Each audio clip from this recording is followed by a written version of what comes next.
मंत्री, आम आदमी पार्टी के नेता, मेरे गुरु अरविंद केजरीवाल जी का धन्यवाद करना चाहती हूँ, जिन्होंने मुझे इतनी बड़ी जिम्मेदारी दी और इस जिम्मेदारी के लिए मुझ पे भरोसा किया। ये सिर्फ आम आदमी पार्टी में हो सकता है, अरविंद केजरीवाल जी के नेतृत्व में हो सकता है कि एक फर्स्ट टाइम पॉलिटिशियन एक राज्य की मुख्यमंत्री बने। मैं एक सामान्य परिवार से आती हूँ।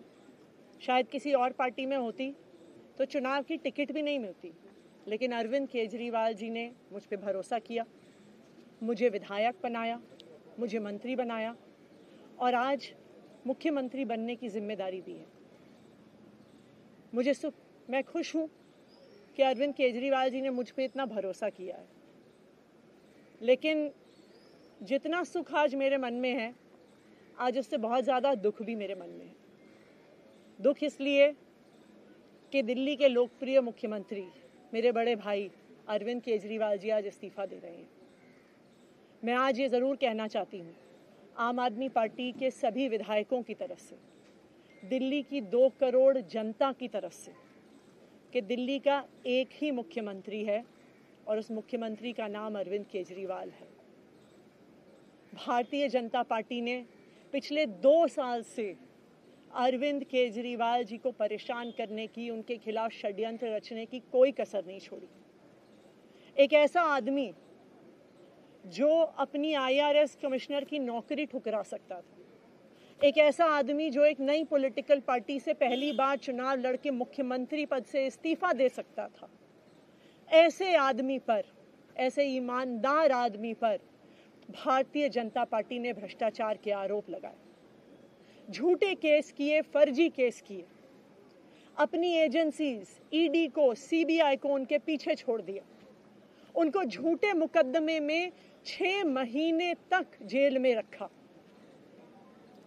आखिरकार सुप्रीम कोर्ट ने उन्हें जमानत दी और सुप्रीम कोर्ट ने सिर्फ उनको जमानत नहीं दी, सुप्रीम कोर्ट ने केंद्र सरकार के मुंह पे तमाचा मारा, उनकी एजेंसीज के मुंह पे तमाचा मारा।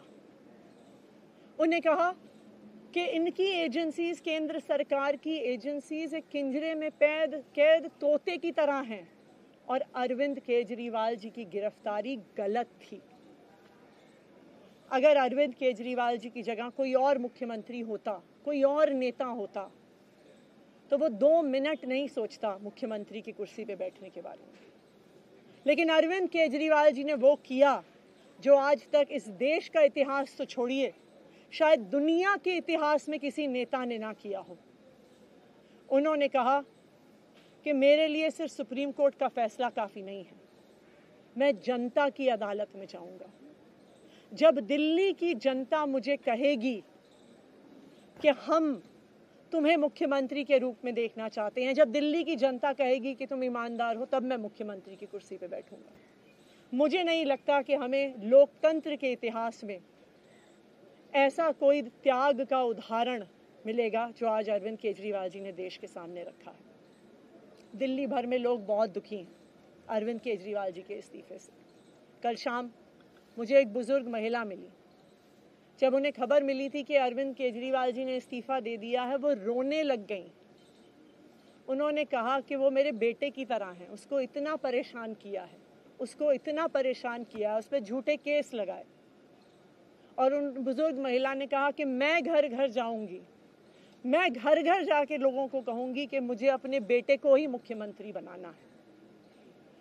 तो आज सभी दिल्ली वाले ये प्रण ले रहे हैं, सभी दिल्ली वाले इतने गुस्सा हैं, भारतीय जनता पार्टी के षड्यंत्र से नाराज हैं और अपने बेटे, अपने भाई अरविंद केजरीवाल जी को फिर से दिल्ली का मुख्यमंत्री देखना चाहते हैं।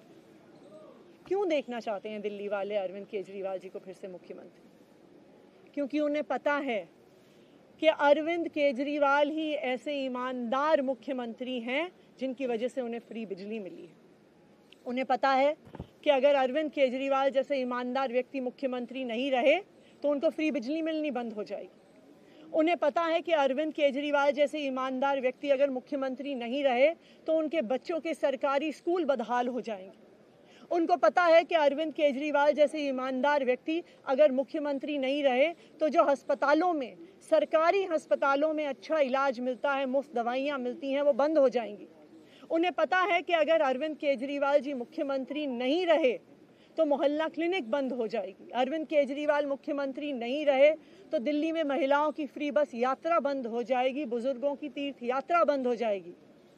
क्योंकि उन्होंने देखा है कि भारतीय जनता पार्टी की 22 राज्यों में सरकार है, किसी एक राज्य में भी वो फ्री बिजली, अच्छे स्कूल, अच्छे अस्पताल, मोहल्ला क्लिनिक, फ्री बस यात्रा नहीं दे पाते हैं। और एक ईमानदार अरविंद केजरीवाल है जो दिल्ली के लोगों को इतना कुछ देता है। तो दिल्ली के लोग, आम आदमी पार्टी के विधायक और मैं अगले कुछ महीनों तक, चुनाव तक मुख्यमंत्री होने के नाते अब एक ही उद्देश्य से काम करेंगे कि हमें अरविंद केजरीवाल जी को फिर से दिल्ली का मुख्यमंत्री बनाना है। जब तक मैं इस बड़ी जिम्मेदारी को संभाल रही हूँ, मेरा एक ही मकसद रहेगा। मुझे पता है कि भारतीय जनता पार्टी अपने एलजी साहब के थ्रू दिल्ली वालों के खिलाफ षड्यंत्र रचेगी। मुझे पता है कि वो दिल्ली वालों की फ्री बिजली रोकने की कोशिश करेंगे। मुझे पता है वो दिल्ली वालों के अस्पताल में फ्री दवाइयाँ रोकने की कोशिश करेंगे। मुझे पता है वो मोहल्ला क्लिनिक बंद करने की कोशिश करेंगे। मुझे पता है वो सरकारी स्कूलों को खराब करने की कोशिश करेंगे। तो अगले कुछ महीने तक, जब तक ये जिम्मेदारी मेरे पास है, मैं दिल्ली के लोगों की रक्षा करने की कोशिश करूंगी और अरविंद केजरीवाल जी के मार्गदर्शन में दिल्ली की सरकार चलाऊंगी। मेरा अपने सभी कार्यकर्ताओं से, सभी विधायक साथियों से, दिल्ली के लोगों से बस एक ही अनुरोध है, आप में से कोई मुझे बधाई मत दीजिएगा, आप में से कोई मुझे माला मत पहनाइएगा, क्योंकि मेरे लिए और मुझे लगता है सभी दिल्ली वालों के लिए ये एक बहुत दुख की घड़ी है कि दिल्ली के चहेते मुख्यमंत्री को आज इस्तीफ़ा दिया है। मैं एक बार फिर अरविंद केजरीवाल जी का धन्यवाद करती हूँ जो उन्होंने मुझ पर भरोसा दिखाया है। और मैं दिल्ली के लोगों की तरफ से फिर से एक बार ये कहूँगी कि वो जल्द ही आने वाले चुनाव के बाद अरविंद केजरीवाल जी को अपना मुख्यमंत्री देखना चाहते हैं। धन्यवाद।